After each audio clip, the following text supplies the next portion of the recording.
The following is a production of Fenix Media. The views expressed do not necessarily represent those of the company or its advertisers, and may contain language that's unsuitable for younger listeners.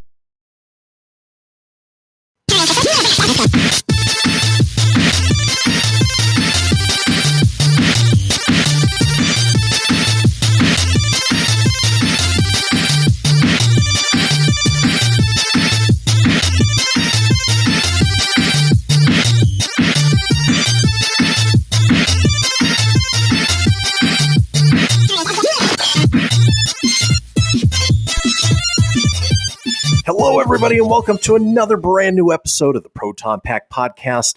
I'm Kristian. With me always is the snarf to my lion-o, Tony. Say hey, Tone. Snarf, snarf. Snarf, snarf. Hey, man, it's good to be back with you on a new episode of the Proton Pack. What is it, Tuesday, April 6th for reals? We tried doing this last night, and horrible issues. Fingers crossed we can make it, and I'm not super glitchy, so we'll find out. Exactly. Yeah, we might get a little frozen, Tony, but luckily the audio seems to be holding up just well, so we'll roll with it, see how it goes, but we wanted to get another episode out for you guys because there is a lot to cover today. So you know what? Let's go ahead and get into it. Start out the way we do each and every show with our Shameless Plugs. It's Shameless Plug time! It is in these hills that Juan Valdez and his trusty goat gather coffee beans every morning. Yeah. Money is cool. Money is cool.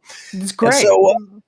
So kicking off Shameless Plugs, one I talk about every single show is Rough Riders, my 501c3 dog rescue nonprofit dedicated to the transport of animals from the rural outlying shelters where they don't have a guarantee on life. We bring them here to the more local metro Reno area, work with local shelters and rescue groups to find them homes, give them a second chance at life. If you want more information, head over to roughriders.org. That's RUFF Riders.org, or on Facebook, facebook.com/Rough Riders Saves. Now, Tony, you normally do a different shameless plug, but today you're going to be telling us about the show that we do each and every day here on Fenix Media, the Kristian Fenix Radio Show. Tell us a little bit more about it. Yeah, I will tell you first, there will be no more Proton Pack. Of course, there'll be many more Proton Packs, but Pop Culture Kaboom is what I usually plugged. We'll no longer be plugging that. We do support Jimmy Jones as he's decided to pull the show and just keep it every once in a while online. We look forward to mentioning all that when it pops up. So for now, that won't be on, so you won't hear me talk about it, but you will hear me talking about our the Kristian Fenix Radio Show. We are on Monday through Friday, your daily laughs of levity, a daily dose of laughs and levity. Jeez, there you go. I hear it enough. But we put a smile on your face. We don't take ourselves too seriously. You can check us out. You can follow us on everything under the sun. So check us out there. Kristian Fenix Radio Show. Yep. Well worth checking out. We have a lot of fun. We dive a little bit into the geeky nerdiness there, but this is our outlet for everything geeky nerdy, including, as we've been doing over the last couple weeks, having a discussion on the latest of the Disney Plus shows. In this case, we're going to be talking about this show.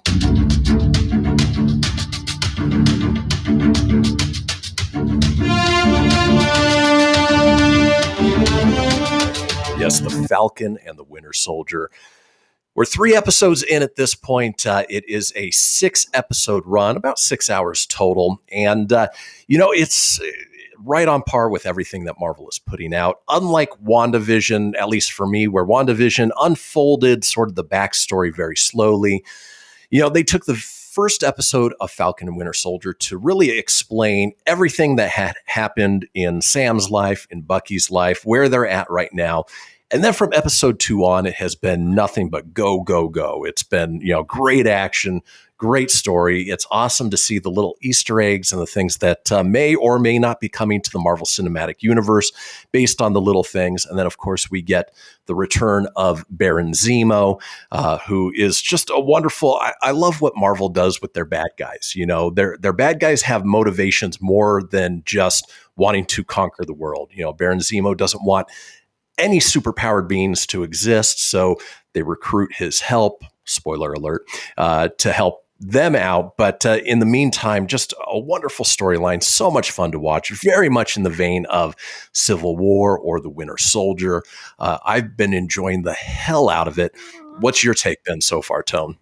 Yeah, man, I like it. I think it's, I know a lot of people are not digging it so far. I don't know if, you and I are the only two, to be honest, that I've talked to. Well, I don't talk to myself, but you're the only one other than myself that's been enjoying it.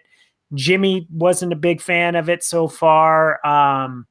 Stacy's not a big fan of it. A lot of my geeky, nerdy friends, that they're just not big on it. And I don't know if it's because of WandaVision was so damn good that it's tough to follow it up. To me, I like it because it is definitely right after it fits your Captain America. It's just like Civil War. It's just like Winter Soldier. The Zemo take I like because he was like his weird dancing and stuff. And I like the espionage. I mean, it's supposed to be different than Wanda. And I think, we're halfway done already, sadly, because it's only 6 episodes. We've done 3. I like it so far. I look forward to seeing where it's going to go, and I think it'll all tie together.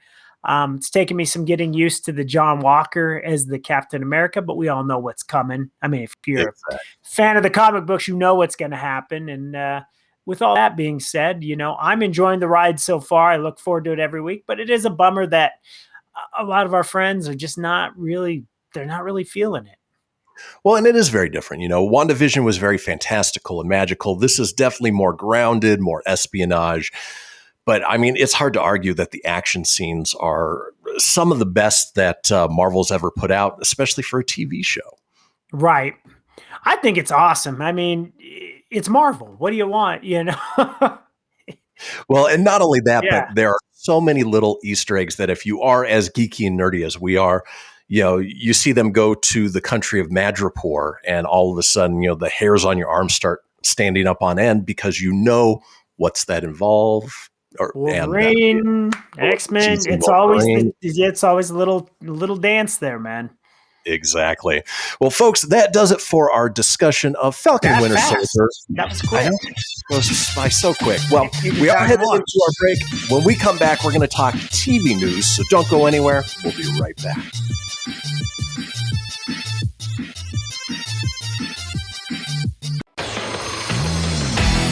Behold, my precious. Ooh, yeah, let me tell you something right here.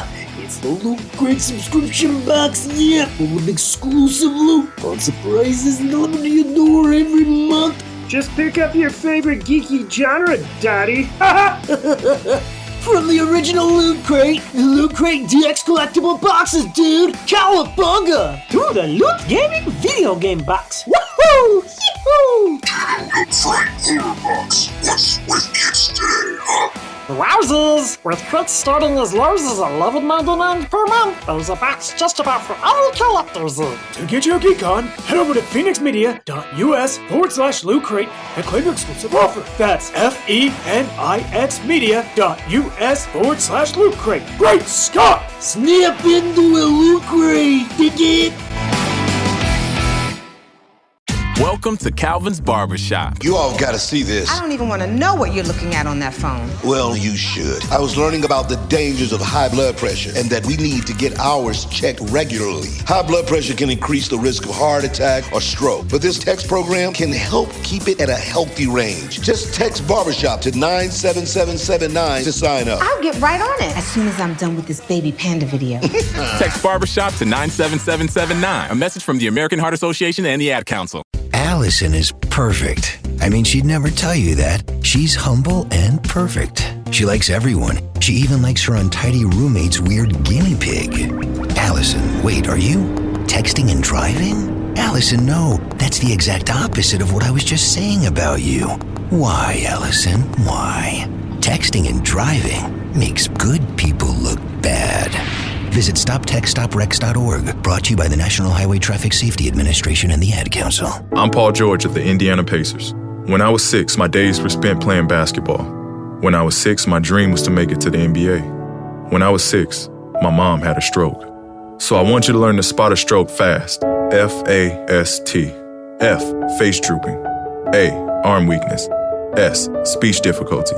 T, time to call 911. I'm Paul George. Spot a stroke fast. Visit strokeassociation.org. Brought to you by the American Stroke Association and the Ad Council. My name is Lola Silvestri, and I'm going to be 95 this year. I was very independent. I fell, and I had to have Meals on Wheels.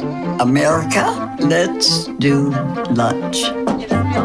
1 in 6 seniors faces the threat of hunger, and millions more live in isolation. Drop off a hot meal and say a quick hello. Volunteer for Meals on Wheels by donating your lunch break at americaletsdolunch.org. This message brought to you by Meals on Wheels America and the Ad Council. You're listening to Fenix Media. Listen live and explore more great shows at phoenixmedia.us.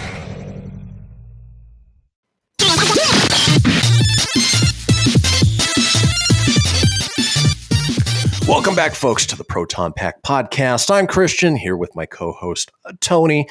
And we just finished up our discussion on Falcon and Winter Soldier, episodes 1 through 3. It is amazing to see how different people are taking it, but I'd say the quality is there nonetheless. Absolutely. But as we do in this segment, we're going to run down today's TV news and run down, the geeky, nerdy stuff coming to you on the small screen.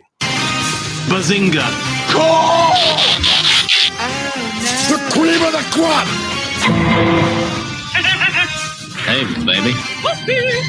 Let's go, Bob. Excellent. Hail to the king, baby. Hail to the king, baby. All right. First story in TV news. Well, the CW's Batwoman is getting ready to welcome Nikita actor Peter Outerbridge to Gotham as the villain Black Mask. Outerbridge's Roman Sionis, a.k.a. Black Mask, will be a significant presence in Gotham for the remainder of the season, per Deadline.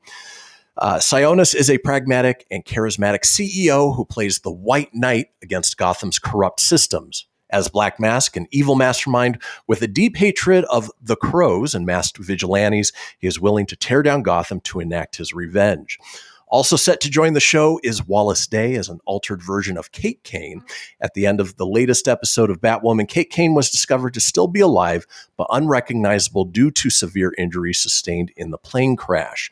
Now, we already saw a version of Roman Sionis in Birds of Prey with Harley Quinn. Obviously, it was Ewan McGregor who played it, had a great turn on that. It'll be interesting to see what Peter Outerbridge's take on the character will be. But to be honest, I haven't been following Batwoman, let alone much of the Arrowverse. So it may be a while till I get around to it. Yeah, I haven't really followed it either, other than when we cover the stories on the show. When we talk about it, that's about how I've kept up with all of it. I was thinking Ewan McGregor did a great job in Birds of Prey with that character. So hopefully they make it, I'm sure they'll make it his own, and it'll be interesting to see. And I like the play. Like, it was a good way to was it Ruby Rose was the original Batwoman, and then she didn't like the grueling hours, so she had to be written off the show, and they had to have a new Batwoman take the mantle, so to speak. So this is a good explanation of what happened to that character.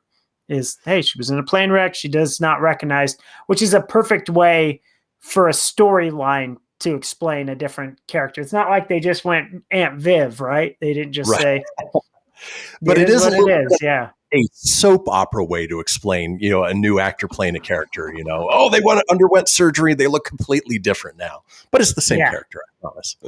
Yeah. And sometimes it's just better off to just say, hey, that character died in a plane crash. I mean, if you just went off and just said the character died, then that explains it. You're like, yep. Exactly. I could buy that. Yeah. But, the Arrowverse does a great job with telling the stories. Unfortunately, there's just so many of them out there that, I don't have time to keep up. But eventually I would like to. So, we'll see. Eventually I'll get around to, seeing what this version of Black Mask looks like. Yeah. I'll probably just have to read the articles and let's see snippets. That's probably it for me. Exactly. Well, moving on, we were talking a little bit about Harley Quinn, and one of my favorite series on HBO Max is the Harley Quinn animated series because it is very adult-centric. There's sex, gore, blood, cursing, all of it. And so, Marvel's answer to that is Marvel's M.O.D.O.K, the upcoming Hulu adult animation about the titular giant floating killer head. Well, they announced recently that they cast Jon Hamm as Tony Stark, also known as Iron Man. In a panel hosted by WonderCon At Home, co-creators Jordan Blum and Patton Oswalt revealed that Jon Hamm will be taking on the role of Marvel's most popular wealthy crime fighter. He'll be joined by Whoopi Goldberg, who will play Marion Pouncey, better known as Pound Cakes, a member of the Grapplers, a superhuman group of women wrestlers. Bill Hader will lend his voice to two characters, the leader and Engar the Screamer. Finally, the panel announced that Nathan Fillion will reprise his role as Wonder Man, a character he played in Guardians of the Galaxy Volume 2, but in scenes that were cut from the final version of the film. These new cast members will join Patton Oswalt, who plays M.O.D.O.K, and other main cast Melissa Fumero, Amy Garcia, Ben Schwartz, Wendy McClendon-Covey, Beck Bennett, John Daly, and Sam Richardson. Tony, what do you think about the addition of Jon Hamm as Tony Stark to this animated series? Great casting choice. I think he'll play the role well because obviously when you think of Tony Stark, you only think of Robert Downey Jr. You can't unsee that now. But as far as voice goes, I think Jon Hamm's going to be a great fit for it. I love the casting choices so far, especially for the witty humor and everything, putting Nathan Fillion back in the fold. Hell, even having Whoopi Goldberg in there as a voice. I mean, all that's just, it's A-list, man. It's good. In a few of the little trailers, it looks weird and goofy, but again, it's a Marvel. It should be fun. The animation style has that robot chicken vibe to it. And yeah, absolutely. Another funny show, but when Hulu puts it out, it's one I'm definitely looking forward to. Yeah. Well, and that's a smart choice, too. You're not putting this on Disney Plus, and I don't think it ties into the MCU canon at all. It's just kind of it's a Marvel thing. As I talk with my hand, I slapped the mic there. But I bet it is going to be funny. Like you said, along the veins of a Harley Quinn type show. Exactly. Yeah, it'll be a lot of fun. And then, let's see, looking back real quick, it doesn't say when it debuts, though. It's sometime this year. I think they're very vague. It's like fall of this year or something like that. It's vague. Okay. All right. Fair enough. Well, as we learn more, we'll let you guys know more. Absolutely. Let's move on to our next story. Sticking in the realm of Disney-owned properties. Well, M.O.D.O.K obviously is going to Hulu. Well, one we're looking forward coming to Disney Plus on the Star Wars side of thing is the Obi-Wan Kenobi series. So the upcoming Obi-Wan Kenobi Star Wars show's full cast has been revealed, along with the show's production start date. The series stars Ewan McGregor as the Jedi Master he played in the Star Wars prequel trilogy, continuing the story of Old Ben into the Galactic Empire era, taking place 10 years after Obi-Wan's dramatic duel with his former Padawan Anakin Skywalker in Revenge of the Sith.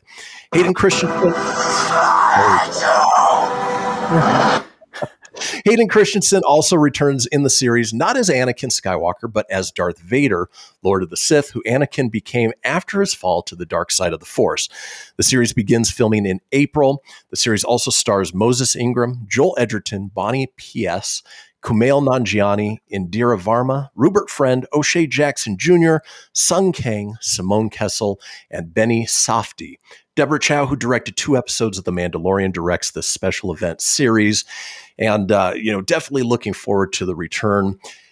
And again, it goes back to my question, you and I have had this discussion, Tone, that, Hayden Christensen inside the Darth Vader outfit doesn't make a whole lot of sense. You could have anybody in there. He was sort of the whiny version of Darth Vader, even as soon as he became Darth Vader. No! Yeah. Sounds like he's not even going to be coming back in, as Anakin in flashbacks, but, who knows? Are you looking forward to this? Are you excited by the casting? Hell yeah. I'm excited about this beyond belief. This is going to be a fantastic show. I think it's going to be done well. Don't know where Hayden Christensen really fits into it. If it was flashbacks and stuff, that's great. Like if you're going to see that and you're going to tell a little more of the stories of flashbacks, that's great. I don't know, but you know what? I'm not going to knock anything. Those are little gripes, man. It's fantastic that we're getting this. It's great that we're getting a continuation of Obi-Wan. You're getting Ewan McGregor back, and we get to see what happened after all that, and kind of what led him to the hermit world of Tatooine. And I'm looking forward to seeing little nuggets. Yeah, maybe you see him checking in on Luke or Leia, or however it goes. And I would expect that to be the case because we have Joel Edgerton and Bonnie P.S. coming back as Uncle Owen and Aunt Beru, who at 10 years later, there'd be a little 10-year-old Luke running around. Yeah. So that's going to be sweet, man. I look forward to it. I think too. And I'm hoping we get some Darth Maul, man. Because, I mean, you got a little bit of that tease in, Solo, right? Like you actually saw he was around, and we know from the Clone Wars and things like that, he still exists. But it'll be pretty badass to see if we get that, or if we get some Ahsoka Tano. I said her name wrong first. Getting Rosario Dawson for a cameo would be sweet too. Just some crossing as we build to her show too, you know? Exactly. Well, let's move on to our final story in TV news, and it is one of our trailers of the day. So let's go ahead and roll the trailer. We'll talk about it briefly before we head into the break. Here's the trailer for Loki.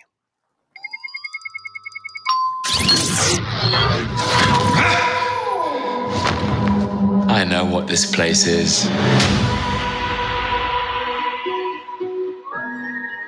The timekeepers have built quite the circus. And I see the clowns are playing their parts to perfection. Big metaphor guy. I love it. Makes you sound super smart. I am smart. I know. Okay.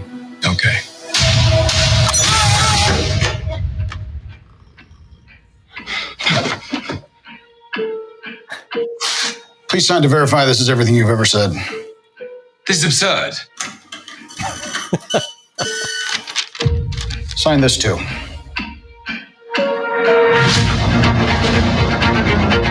We protect the proper flow of time. You picked up the Tesseract, breaking reality.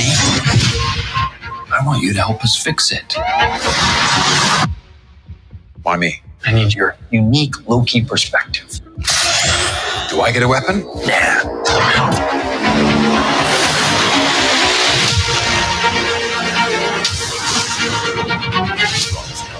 You really believe in this Loki variant? Luckily, he believes in himself enough for the both of us. It is adorable that you think you could possibly manipulate me. I'm 10 steps ahead of you. You're not big on trust, are you? You can trust me. Loki, I've studied almost every moment of your entire life. You've literally stabbed people in the back like 50 times. I'd never do it again.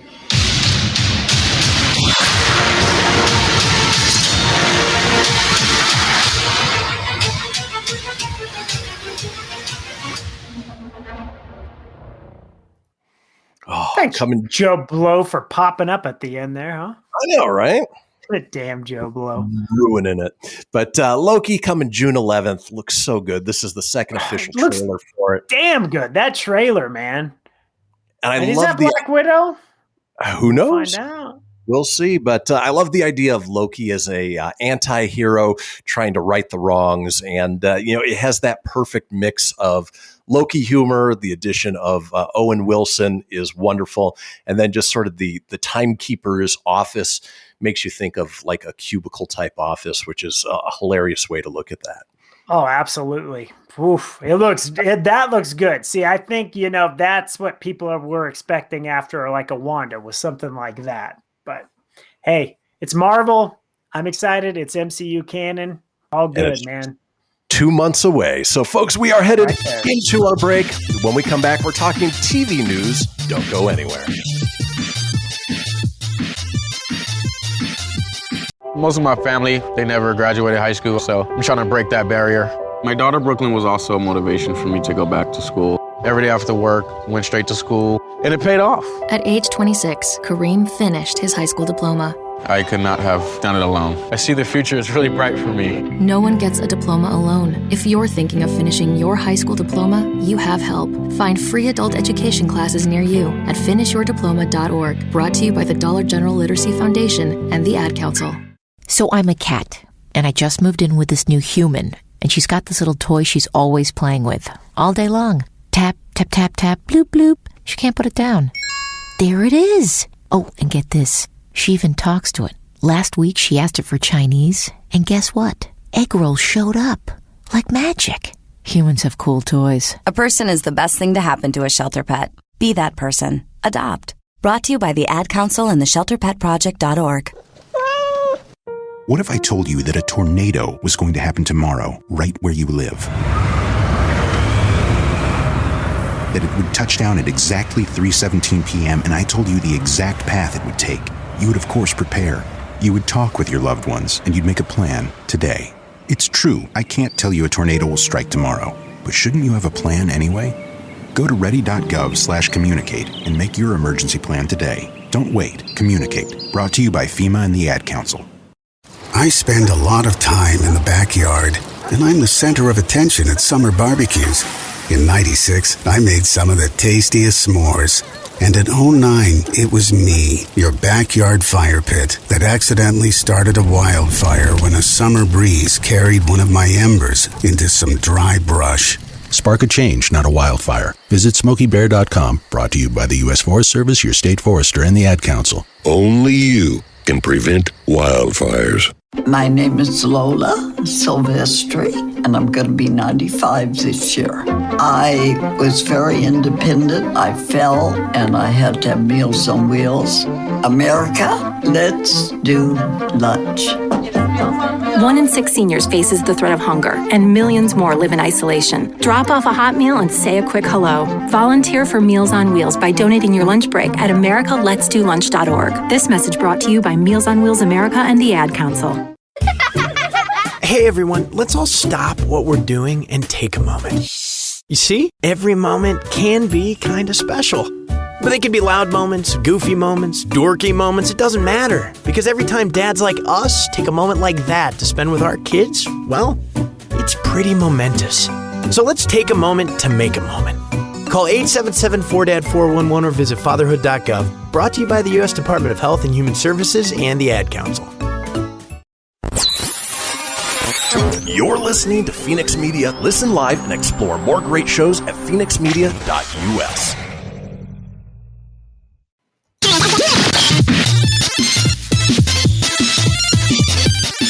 Welcome back, folks, to the Proton Pack podcast. Now, we just finished talking up TV news.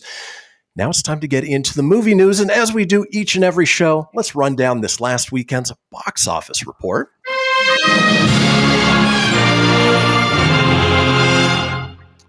Well, Big Monsters translated to the big screen at the box office this weekend as the epic altercation Godzilla vs. Kong opened in first place with an estimated $32.2 million, bringing its 5-day domestic total to $48.5.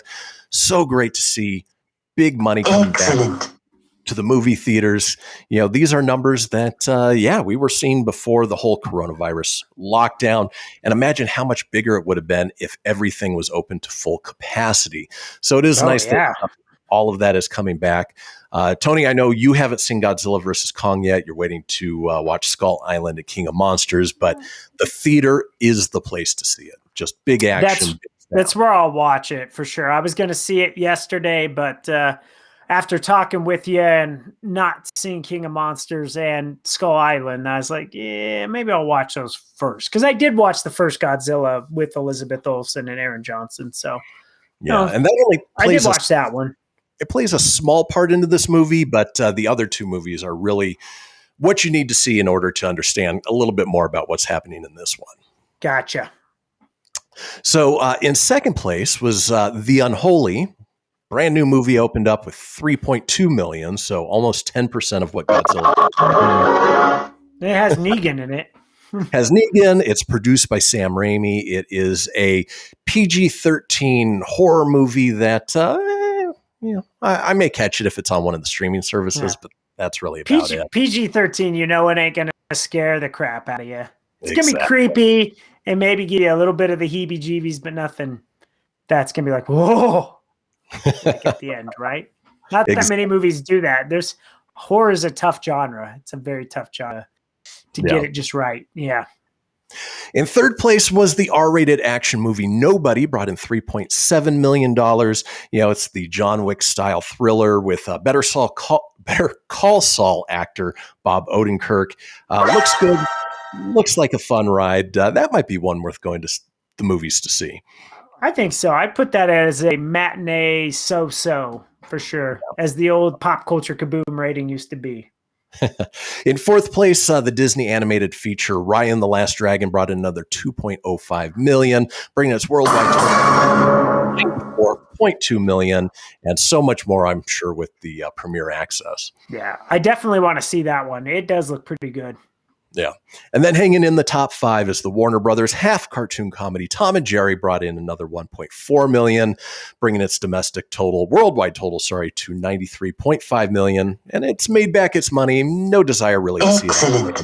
Me either. But you got to give it props, man. I could dog that movie all day long, but kudos to get the ball rolling for the movie. So exactly. Much up and I applaud him. Rounding out the top 10, you have The Girl Who Believes in Miracles with $526,000, The Courier or Taken 7 with $452,000. No, I'm sorry, that's not Taken 7. That's the Benedict Cumberbatch movie. Yeah, that was The Commuter, right? Yeah. Chaos Walking with $380,000. The Croods and New Age still hanging in there with another $210,000. Bazinga! And then The French Exit with $193,000, and that rounds out your top 10 for the box office this weekend. Glad to see it's back, though. Yeah, it's awesome. Let's roll into our movie news. And here we go. Are you the keymaster? Wrap it up, fuzzball. We came, we saw, we kicked his ass. This baby hits 88 miles per hour. You're going to see some serious shit. So we were talking in the box office report about Godzilla vs. Kong, and we found out late last week that Adam Wingard, the director of that, is directing the ThunderCats adaptation, which I was reserving judgment until I saw Godzilla vs. Kong to see how I felt about this ThunderCats. I'm a little excited now. So Godzilla vs. Kong director Adam Wingard has revealed a few interesting details about his recently announced ThunderCats adaptation, saying that he wants audiences to feel like they are watching the beloved 80s cartoon. The filmmaker also revealed that he does not want the movie to be just for kids, hoping to bridge the generational gap with his take on the humanoid cat aliens. I don't want ThunderCats to be only accessible to kids. I do want this to feel like when you watch it, you're watching the actual 80s cartoon series brought to life. It's going to be an adventure movie. Describing the project as an adventure movie is obviously pretty vague, considering that the entirety of the original animated series is one of the greatest adventures that viewers have ever endeavored to go on. No exaggeration. But the idea that Adam Wingard intends to take a lot of inspiration from the cherished series is sure to please ThunderCats fans. Tony, your thoughts? Are you excited about a ThunderCats movie? As long as it doesn't look like Cats the movie, then yes. Oh, I read this morning that they're looking at trying to get Ryan Reynolds to be Lionel. So really, if it's Ryan Reynolds, then hell yeah, I'm in. Yeah. Like, I know he's Deadpool, but you know, I could see him being Lionel. Looking at a picture of Lionel right now, I could see it. Yeah. I feel like as long as it's, you know, somebody who's a fan of the source material can do the movie and they don't make it look all cheesy and crappy, then yeah, it'll be good. Well, and that's exactly it. You know, is it going to be Teenage Mutant Ninja Turtles Out of the Shadows, where they really pandered to kids and made it as true to the 80s cartoon, not in a good way? Or are they going to really include those of us who grew up with it and loved it? Yeah, because the last TMNT, even though it had Bebop, Rocksteady, and Krang, it had everything I wanted in a Turtles movie, except the Turtles looked awful. They just looked bad. Everything else was fine about it. The story wasn't great, but the dialogue was pretty bad. But it was a kiddie movie. It wasn't meant for the adult fans, at least, not in the way we would have liked. Definitely want people that love the source material behind it, and no Michael Bay. Please, God, no Michael Bay. Woof. Yeah, I don't think he'll be involved. All right. And then, folks, we mentioned that Loki was the first of our trailers of the week. Well, let's go ahead and get into our second trailer of the week. I mean, so much big news. James Gunn recently dropped the first trailer for The Suicide Squad, the Red Band trailer. Let's go ahead and enjoy that right now. Oh. Also, Red Band means if you're a younger audience, just know there could be some bad language in this trailer. Just to warn you. Exactly. And I just got to make sure that I am sharing the correct screen in order to do that. So here we go. Try this again. You gotta be kidding me. You're gonna risk the entire mission for a mental defective dressed as a court jester. This coming from a guy that wears a toilet seat on his head. We don't leave one of our own behind. Hopefully Harley's still alive. No funny business, Colonel. These are dangerous people. Team 2 is clear to go. Fire. 3, 2. What are you guys doing? What? We're here to save you. You were gonna save me? It was a really good plan, too. Well, I can go back inside and you can still do it. That's patronizing. I'm so sorry. Harley Quinn. Blood sport. James Gunn music. You know the deal. Successfully. Birthday boy Rooker. 10 years off your sentence. Times are hard. You fail to follow my orders in any way, and I detonate the explosive device in the base of your skull. You can do the job for free. So this is the famous Suicide Squad.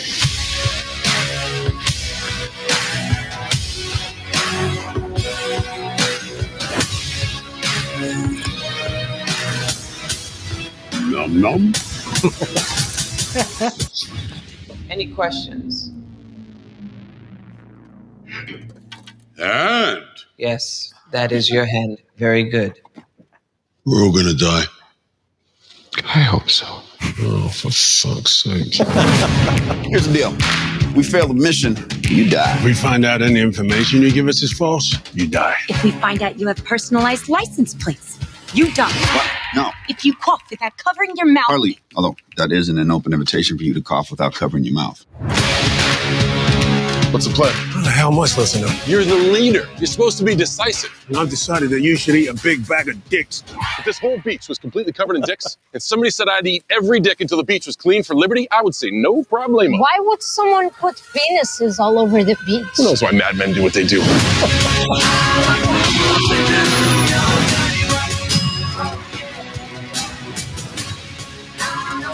This is suicide. Well, that's kind of our thing.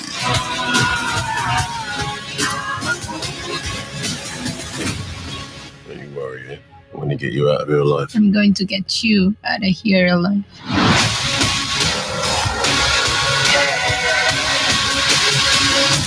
Oh my god, we've got a freaking kaiju up in this shit! Starro. I don't wanna do you. I love the rain. It's like angels are smooching all over us.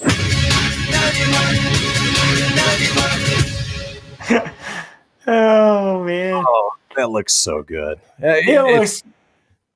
The James Gunn humor in it, the fact that it is a hard R rating, Sylvester and a DC movie that looks good. I'm excited for this. Did you notice towards the end of the trailer there that King Shark had a bunch of human bites all over him? No, I didn't catch that part. Yeah. It's just funny now that I know it's Sylvester Stallone as the voice. I definitely hear it. Yeah. Yeah. Well worth checking out. It's so much fun. But in any case, folks, that does it for That is a huge thumbs up. That looks great, man. It looks good. That does it for our movie news. When we come back, we're going to be talking video games. So don't go anywhere. We'll be right back.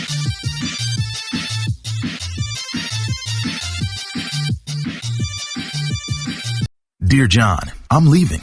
Uncontrolled high blood pressure is serious, and I can quit whenever I want. Why can't we get back to when you checked on me? I don't want to leave, but remember, when I quit, you quit. Sincerely, your heart. Listen to your heart and don't let it quit on you. High blood pressure can lead to a stroke, heart attack, or death. Get yours to a healthy range today. For help keeping yours at a healthy range, text PRESSURE to 97779. A message from the American Heart Association, the American Stroke Association, and the Ad Council. WWE superstar Alberto Del Rio. Take one. Behold the angry giant. Try it again, Alberto. Behold the angry giant. Perfect. Good luck tonight. Behold the angry giant. Yay! Read me another one, Dad. This is WWE superstar Alberto Del Rio. It only takes a moment to make a moment. Take time to be a dad today. Visit fatherhood.gov, brought to you by the U.S. Department of Health and Human Services and the Ad Council.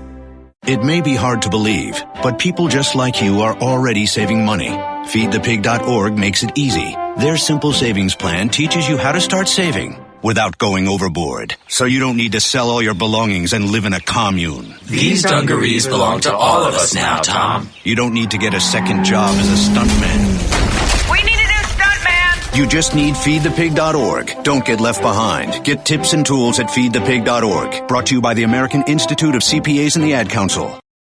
This is Mario Andretti. You know me as a race car driver, but I'm also a Meals on Wheels volunteer. I've raced against the sport's biggest personalities, but I've never met more vibrant, amazing people than the seniors served by Meals on Wheels. You can make a difference by dropping off a hot meal and saying a quick hello. So, America, let's do lunch. Volunteer your lunch break at americaletsdolunch.org. This message brought to you by Meals on Wheels America and the Ad Council.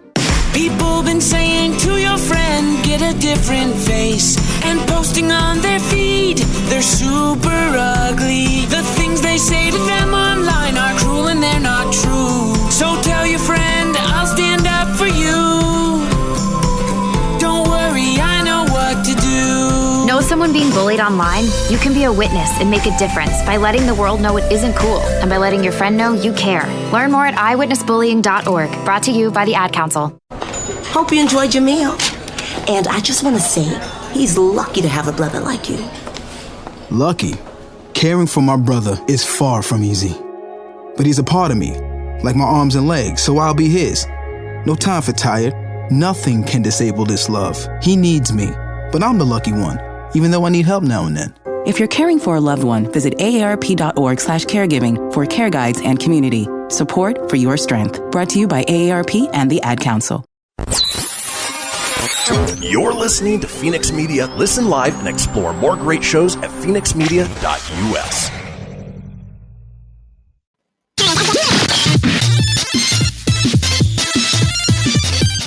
Welcome back, folks, to the Proton Pack podcast. Boy, we have reached the final segment of the show. Ever since we started doing the condensed version, it goes by so fast. There's articles that we didn't have time to get to, but we do post those on our Facebook page. So head over to our Facebook page at facebook.com/Proton Pack podcast to get all of your geeky, nerdy news as it comes available, because that's where we post it. Just watched the trailer for the Suicide Squad. It looks so good, but we're going to move on, not quite yet with video game news, because we did want to talk real quick about San Diego Comic-Con 2021. Now, we know it's set to return as an in-person event this Thanksgiving on the weekend, despite a previous announcement that Comic-Con International San Diego was canceling its 2021 convention in light of the ongoing COVID-19 pandemic. The company revealed its revised plans to hold an in-person show from November 26th through the 28th of 2021. Comic-Con International is hoping that by fall, conditions will permit larger public gatherings. This upcoming event, which will be known as Comic-Con Special Edition, will be the first in-person convention produced by the organization since Comic-Con 2019 and the first since the onset of the COVID-19 pandemic. Now, I'm so happy to see that it's coming back in person. Its choice of weekend, maybe a little suspect, especially with some of the response of the celebrities heading out to attend and those fans who want to attend as well, considering it's over the Thanksgiving weekend.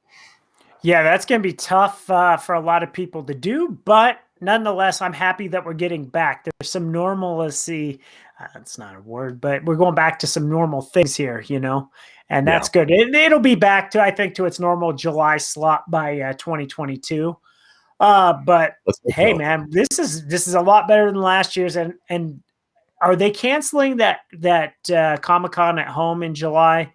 From what I can tell, they're still doing the virtual event. So hopefully they learned from their mistakes from last year, took a couple notes from the DC fandom. Yeah, steal from DC fandom, man. They did it right.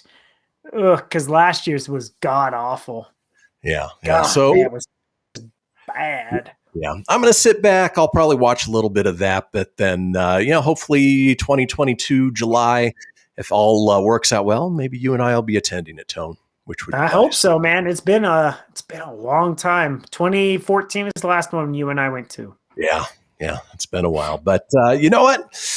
We're getting back to a little bit of normalcy. And speaking of normalcy, let's go ahead and head into that video game news. Hey, man, you want to play some video games?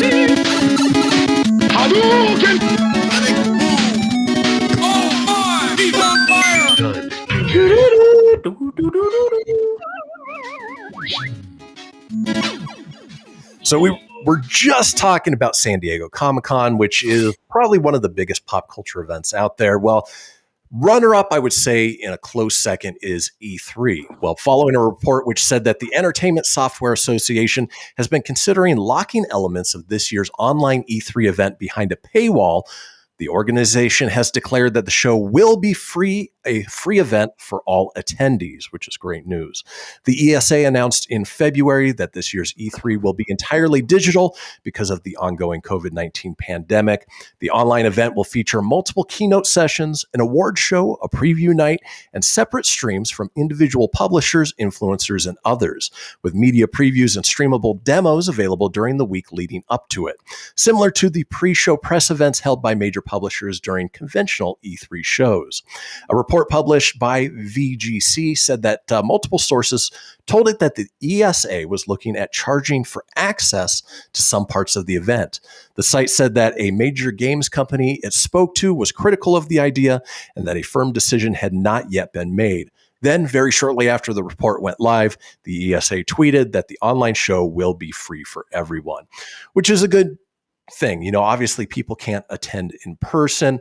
Why make people pay to witness something that it should be available online for free? It's not like it's costing them that much extra.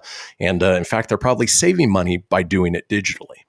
I think so. I mean, to advertise your games to come out, this is the big reveal, this is every year where the studios come out, swing, and let you know all their upcoming projects, even though sometimes the heaviest games are years out, but at least it's announced, so it's coming. This morning, they announced at 7:52 a.m. that Nintendo, Xbox, Capcom, Konami, Ubisoft, Take-Two, Warner Brothers, and Koch Media are all confirmed for the event, while Sony has not signed on yet. Neither has Square Enix, Sega, Bandai, Namco, 505, and Activision Blizzard. I would imagine you're going to see those guys sign on as well. But man, Capcom's in, please. Please, Marvel vs. Capcom 4. Yes. And remaster Marvel vs. Capcom 2 for the Switch would be effing phenomenal.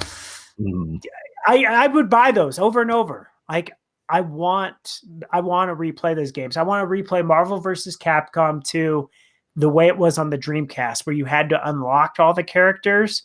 Yep. While that was a bitch, but man, the playthrough was so fun. It was so much fun.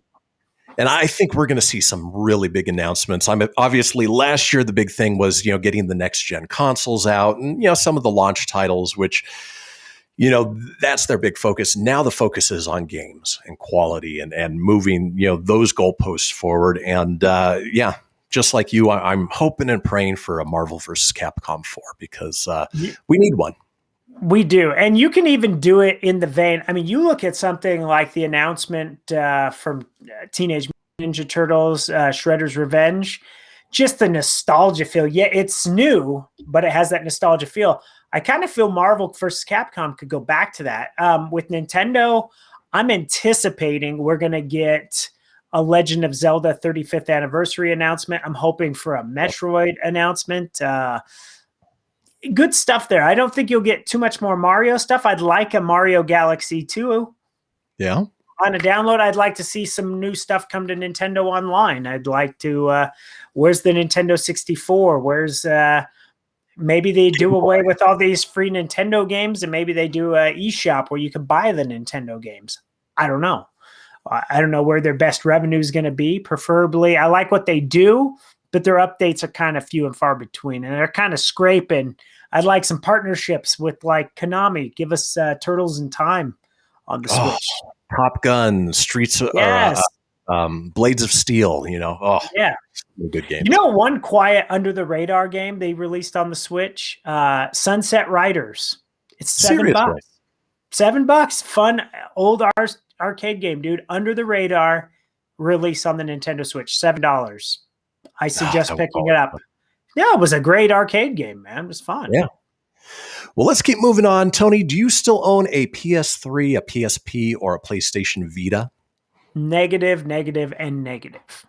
Probably a good thing, because Sony has confirmed that it will be shutting down the PlayStation Store for PlayStation 3 and PSP on July 2nd of this year, and the PSN Store for the Vita on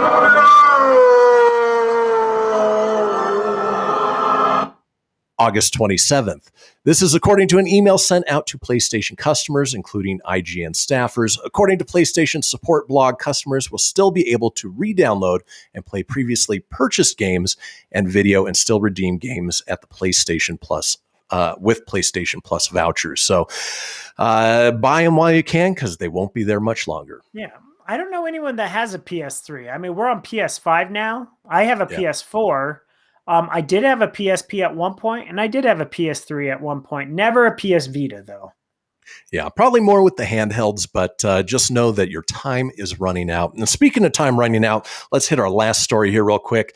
Microsoft has confirmed that MLB The Show 21 will be arriving on Xbox Game Pass on its launch day of April 20th, 2021 for both Xbox Series X, S, and Xbox One. Oh, my God! I know you're an LB The Show fan. I know you were thinking about pre-ordering it, but now you don't have to. No, now I'm not going to go buy it. I was going to, but now that it's on the Game Pass, I mean, right there it's worth it. Right there, it's worth it. You buy the game, you basically pay for like a year's worth of Game Pass, and what a smart move by Microsoft, man. It's kind of like beating Sony at its own game, because it's a Sony game debuting. Right. It's going to be on the PlayStation, the Xbox for the first time. And that's huge, man. They do the MLB game so good. Reminds me of back when EA used to do them, but better. The graphics, the detail, the fact you can go to the minor leagues and there's just so much to this. It's a phenomenal baseball game. I highly, highly recommend it. A lot of fun.